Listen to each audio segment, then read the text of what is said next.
नमस्कार बच्चों, मैं मिशन ज्ञान से रोहित नामा राजस्थान सरकार व वेदांता के सीएसआर इनिशिएटिव ई कक्षा में आप सभी का स्वागत करता हूं। बच्चों पढ़ रहे हैं कक्षा 12 की गणित का छठा अध्याय जिसका नाम है सांतत्यता व अवकलनीयता, यानी कि संततता या इसको सांतत्यता भी हम बोलते हैं बच्चों, व अवकलनीयता। बच्चों अवकलनीयता सांतत्यता पढ़ने से पहले जैसा मैंने तुम्हें इंट्रोडक्शन में बताया, तुमने 11वीं क्लास में सीमाएं व अवकलन वाला अध्याय ढंग से पढ़ा होगा। वही कॉन्सेप्ट यहाँ पर तुम्हारे ढंग से काम आने वाले हैं। बच्चों इस चैप्टर की पूरी जानकारी मैंने तुम्हें जस्ट पिछले वाले वीडियो में दे दी। अब हम करते हैं तुम्हारी पाठ्य पुस्तक के उदाहरण। इन्हीं उदाहरणों के कॉन्सेप्ट और ओरिएंटेशन से हम प्रश्नमाला करने में सक्षम होंगे। फिर प्रश्नमाला के वीडियोस आपको देखने की कोई आवश्यकता नहीं है। पहले आपको खुद से ट्राई करना है, फिर आपके संतुष्टिकरण के लिए आपको वीडियो देखना है। यदि आप उदाहरण वाले वीडियो ढंग से देखते हैं तो आपको प्रश्नमाला में कोई समस्या आने वाली बिल्कुल भी नहीं है। आइए बच्चों, उदाहरण नंबर 1 तुम्हारी बुक का क्या कर रहा है। ये बच्चों निम्न ना, इसको सही कर लेना। निम्न फलन के लिए एफ एक्स एक फलन है हमारे पास, x minus mod x upon x, x is not equal to 0, x बराबर 0 पर एक मान आ रहा है। बिंदु x बराबर 0 पर सांतत्यता की जांच कीजिए। तो बच्चों स्टार्ट करते हैं, बहुत आसान है। जैसा मैंने तुम्हें इंट्रोडक्शन में भी पढ़ाया था बच्चों, सबसे पहली बात बच्चों इस फंक्शन के बारे में सभी जानते हो। अगर तुम्हारे पास मैथमेटिक्स है और तुम 11वीं क्लास पूरी ढंग से पढ़कर आए हो, वैसे मैथमेटिक्स वाले बच्चों को तो मैथ से तो प्यार ही होता है भाई, मैथमेटिक्स तभी तो लेंगे हम, ठीक है। इस फलन के बारे में सभी जानते हो, मोड एक्स, ठीक है। ये बच्चों क्या होता है, ये नेगेटिव एक्स होगा जब एक्स का मान 0 से छोटा होगा, बोलो हाँ या ना। ये पॉजिटिव एक्स होगा when x is greater than और इक्वल टू 0।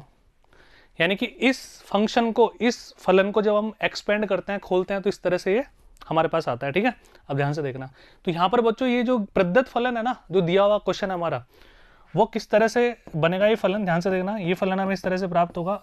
सबसे पहले यदि x का मान 0 से छोटा है, तो यदि x का मान 0 से छोटा है बच्चों, x का मान 0 से छोटा है तो ध्यान से देखो, मैं तुम्हें यहाँ लिख के बता रहा हूँ। अगर 0 से छोटा होगा तो ये वैल्यू माइनस का x आएगी, तो x माइनस माइनस प्लस बटा x बच्चों 2x बटा x, यानी कि 2। यानी कि हम साफ साफ शब्दों में क्या कह सकते हैं कि जब x 0 से छोटा होगा तो ये 2 देगा फलन। इस फलन का मान 2 है। अब वो 0 से छोटी किसी भी राशि के लिए है। आगे बढ़ते हैं बच्चों, x बराबर 0 के लिए इसने पहले ही बोल दिया कि साहब जब x बराबर 0 होगा तो ये फलन a का मान प्रोड्यूस करेगा। अब बच्चों हमें पता है कि जब भी हम सांतत्यता चेक करते हैं, है ना, सांतत्यता चेक करते हैं तो उसके लिए हम क्या देखते हैं, बाईं सीमा के लिए, दाईं सीमा के लिए, उस मान के लिए, है ना, लेफ्ट हैंडेड राइट हैंडेड, है ना।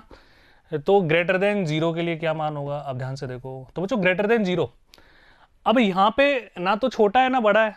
देखो x बराबर 0 के लिए तो फलन हमारे पास 1 आ गया, फलन का मान, है ना। अब इसी फंक्शन में, इसी में हम बड़े के लिए भी लेंगे और इसी में छोटे के लिए भी लेंगे, है ना। तो जब बड़ा होगा तो बच्चों बड़ा होगा तो कोई भी वैल्यू रख के देख ले, पर x का मान 1 रख के देखते हैं ना, ध्यान से देखना। 1 माइनस 1 बटा 1, तो बच्चों 0 प्राप्त होगा ना। कुछ भी रख के देख लो, कोई फर्क ही नहीं पड़ेगा। तो x जब 0 से बड़ा होगा तो आंसर क्या आ जाएगा बच्चों, 0 आ जाएगा। इस फलन को हमने रीडिफाइन कर लिया, रिकंस्ट्रक्ट कर लिया, दोबारा ढंग से बना लिया। अब हमें सांतत्यता चेक करनी है, कोई दिक्कत नहीं है बच्चों। फलन की परिभाषा से बच्चों f0, सबसे पहले 0 पे चेक करते हैं। f0 पर आ रहा है 1, ठीक है। अब हम करेंगे बच्चों बाईं सीमा के लिए, फिर करेंगे दाईं के लिए, ठीक है।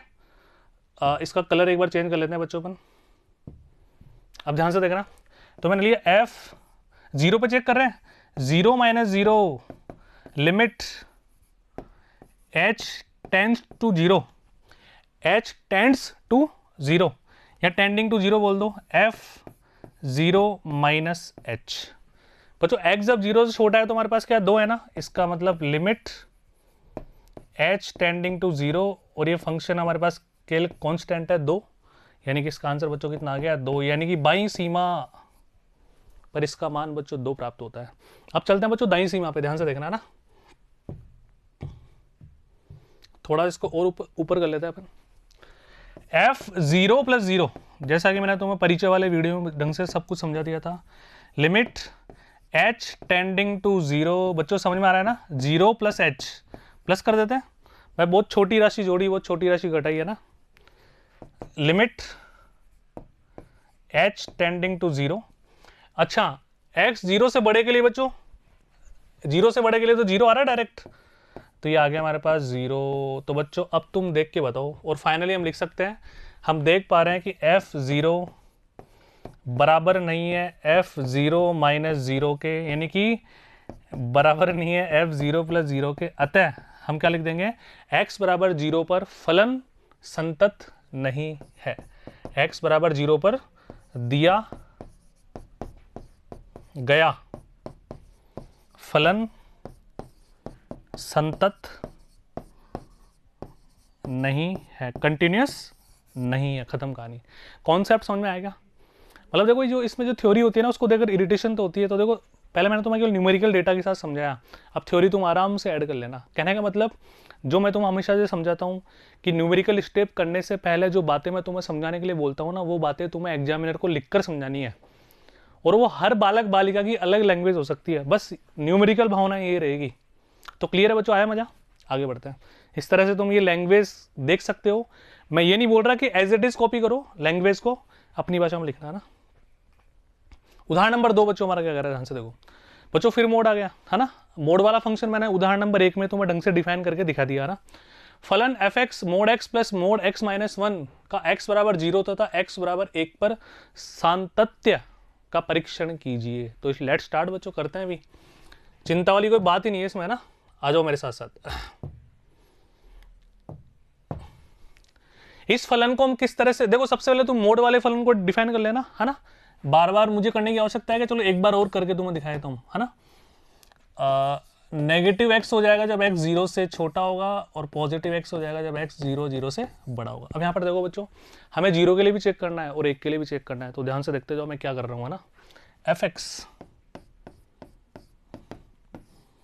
सबसे पहले 0 से छोटे के लिए चेक करते हैं बच्चों ना, x लेस देन 0। अब मैं तुम्हें साइड में इसको करके दिखा रहा हूं।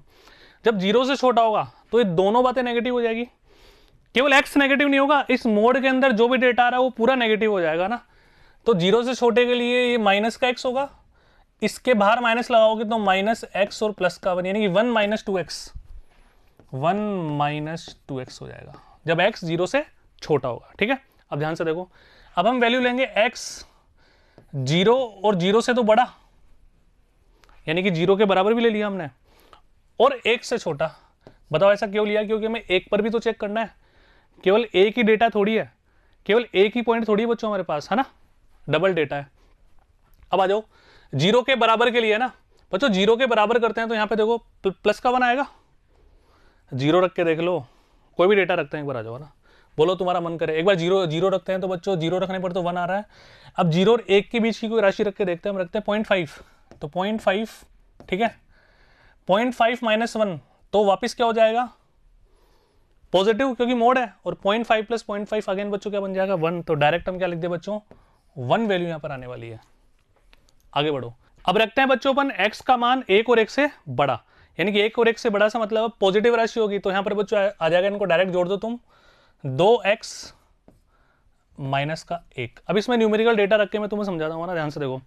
यहां पर तुम x का मान 1 रख के देखो तो 1 प्राप्त हो रहा है क्या, यहां पे रखने से। अब यहां पे भी रख के देख लो, 1 रखो, 1 में से 1 गया 0, 1 यहां पे बच गया। x का मान 2 रख के देखते हैं, 2 रखते हैं तो बच्चों 2 तो यहां पे आएगा, 2 में से 1 गया तो 1, 2 और 1 3, 2 यहां पे रखो, 2 दूनी 4, 4 में से 1 गया तो 3 प्राप्त हो रहा है ना। तो फंक्शन हमने रीडिफाइन कर लिया, ठीक है, ताकि हमें लेफ्ट हैंडेड लिमिट यानी कि बाईं सीमा दाईं सीमा सब पे हम आराम से निकाल सकें। अब बच्चों बारी है, सबसे पहले 0 पर चेक करेंगे अपन, है ना। तो आइए अपन कलर चेंज करते हैं, इसको थोड़ा सा ऊपर लेते हैं, फंक्शन हमारे को दिखाई दे रहा है, कोई दिक्कत वाली बात नहीं है।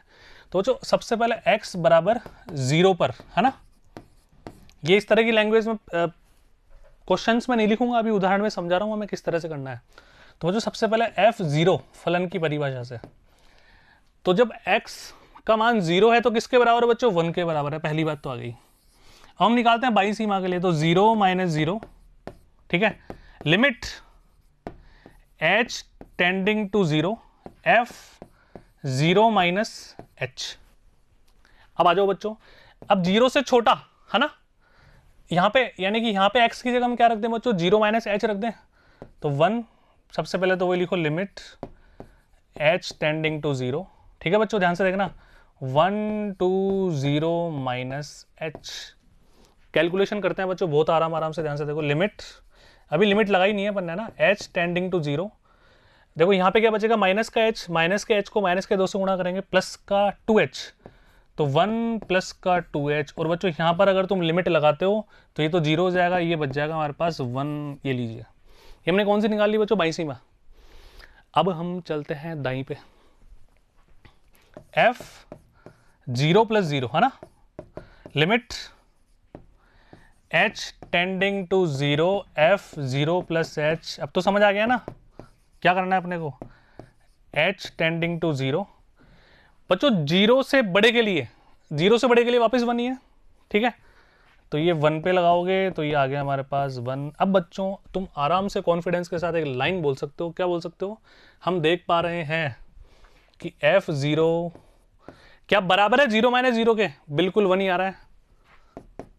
f0 माइनस 0 क्या बराबर है 0 प्लस 0 के? बिल्कुल बराबर है, ये भी 1 ही आ रहा है। देखो ये भी 1, ये भी 1, ये भी 1, बराबर है ना।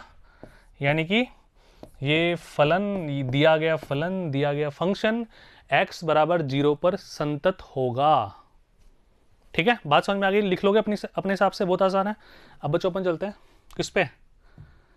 अब हम चलेंगे बच्चों किस पे, जल्दी से बता दो सर। अब हम चलेंगे x बराबर 1 पर, इस पर हम जांच करते हैं अब, है ना। आ जाओ मेरे साथ साथ। एक बार इसको थोड़ा सा नीचे लेना पड़ेगा। x बराबर 1 पर बात कर रहे हैं ना, तो पहले अपन क्या करें,